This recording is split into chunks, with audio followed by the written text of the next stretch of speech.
हम जो कमिटमेंट करते हैं ना उसको पूरा करते हैं। तरफ वाले लोगों का थोड़ा हिसाब किताब अलग है ना हुई है। ये सोची समझी रणनीति के तहत भाईचारे को गोली मारने का काम हुआ है। तो सुनिए, ये सुनना चाहिए। छूट की बात है, संभल के जिलाधिकारी संभल और पुलिस अधीक्षक संभल आदेश को पढ़े बगैर शाही जामा मस्जिद पहुंच गए। उन्होंने सर्वे का कारण जानना चाहा तो सर्किल ऑफिसर ने उनके साथ गाली गलौज की। सिपाही से लेकर के अधिकारियों तक ने अपने सरकारी और प्राइवेट हथियारों से गोलियां चलाई, जिसका माहौल बिगाड़ने में याचिका दायर करने वाले लोगों के साथ पुलिस और प्रशासन के लोग जिम्मेदार हैं। ये लड़ाई दिल्ली और लखनऊ की है।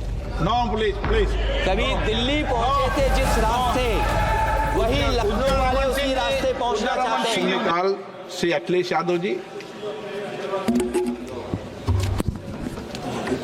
मैं धन्यवाद देना चाहता हूं अध्यक्ष महोदय आपका। नहीं, हम जो कमिटमेंट करते हैं ना उसको पूरा करते हैं। लेकिन दाईं तरफ वाले लोगों का थोड़ा हिसाब किताब अलग है। लेकिन सब दलों के नेताओं की बात में कमिटमेंट होने के बाद भी आप बेंच पे आए, जो ठीक नहीं है। अध्यक्ष महोदय, कमिटमेंट में, क्रेडिबिलिटी में आपका कोई जवाब नहीं। नहीं, ये निगरा मैं लेकिन अध्यक्ष महोदय, मैं धन्यवाद देता हूं आपका कि आपने बहुत महत्वपूर्ण घटना पे मुझे बोलने का अवसर दिया है।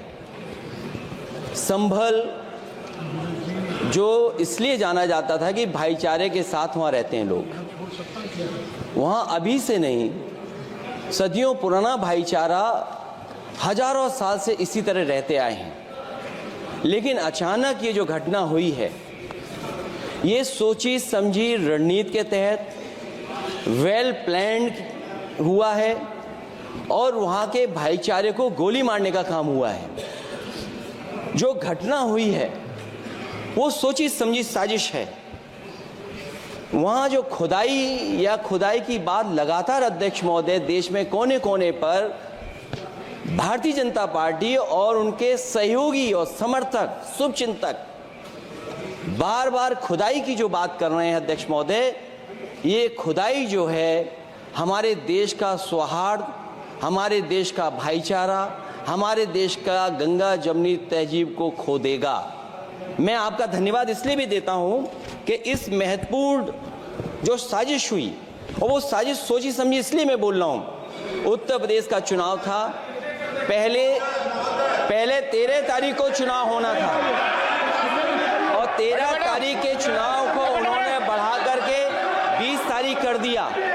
और इस जो घटना है मैं आपके सामने पढ़ना चाहता हूं। अध्यक्ष महोदय, ये यात्रा रुकी क्यों नहीं है? यात्रा ले जाओ दूसरी तरफ। अध्यक्ष महोदय, संभल की शाही जामा मस्जिद के खिलाफ 19/11/2024 को सिविल जज सीनियर डिवीजन छंदौसी संभल में एक याचिका डाली गई। कोर्ट ने दूसरे पक्ष को, अध्यक्ष महोदय सुनिए, ये सुनना चाहिए, हम यूं ही नहीं कहते थे। तो संक्षिप्त में बोले। अध्यक्ष महोदय, हम यूं ही नहीं कहते थे कि संविधान ये मानती नहीं सरकार। हम यूं ही नहीं कहते थे कि संविधान नहीं मानती। जब प्लेसेस ऑफ वर्शिप एक्ट है, प्लेसेस ऑफ वर्शिप एक्ट है, हम बनते तो बहुत कुछ हैं। संभल के शाही जामा मस्जिद के खिलाफ 19/11/2024 को सिविल जज सीनियर डिवीजन चंदौसी संभल में एक याचिका डाली गई। कोर्ट ने दूसरे पक्ष को सुने बगैर उसी दिन 19/11/2024 को सर्वे के आदेश दे दिए। ताज्जुब की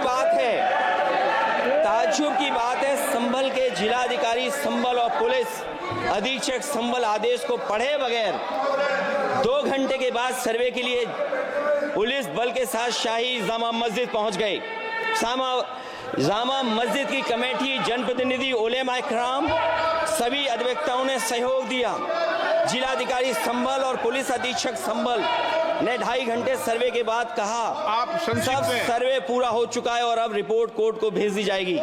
लेकिन दिनांक 22/11/2024 फ्राइडे को जुमे की नमाज के लिए लोग नमाज अदा करने के लिए जामा मस्जिद पहुंचे लेकिन पुलिस प्रशासन ने बैरिकेड लगा दिया ताकि लोग नमाज न पढ़ सकें।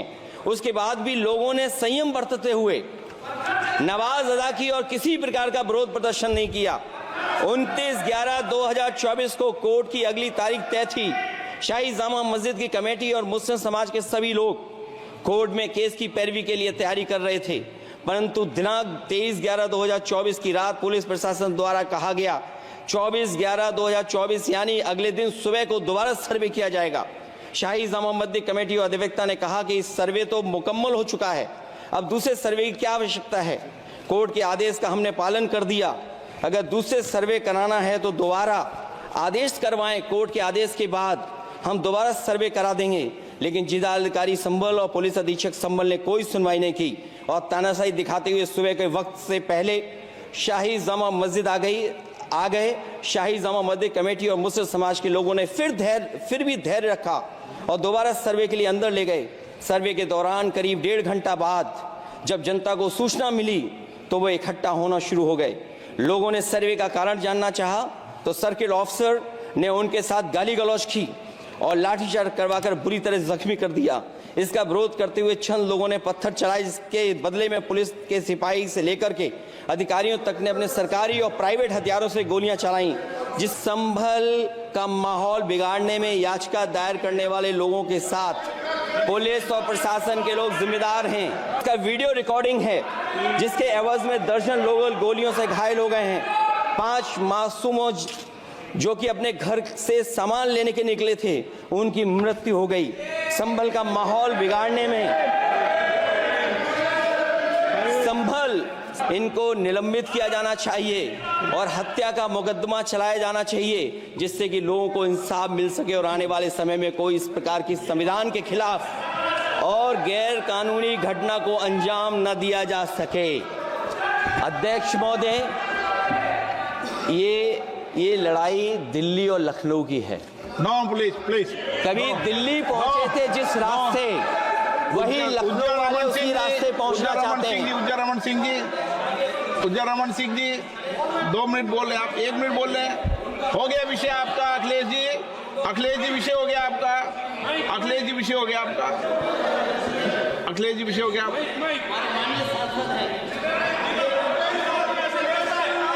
अखिलेश जी आपका विषय हो चुका है, प्लीज।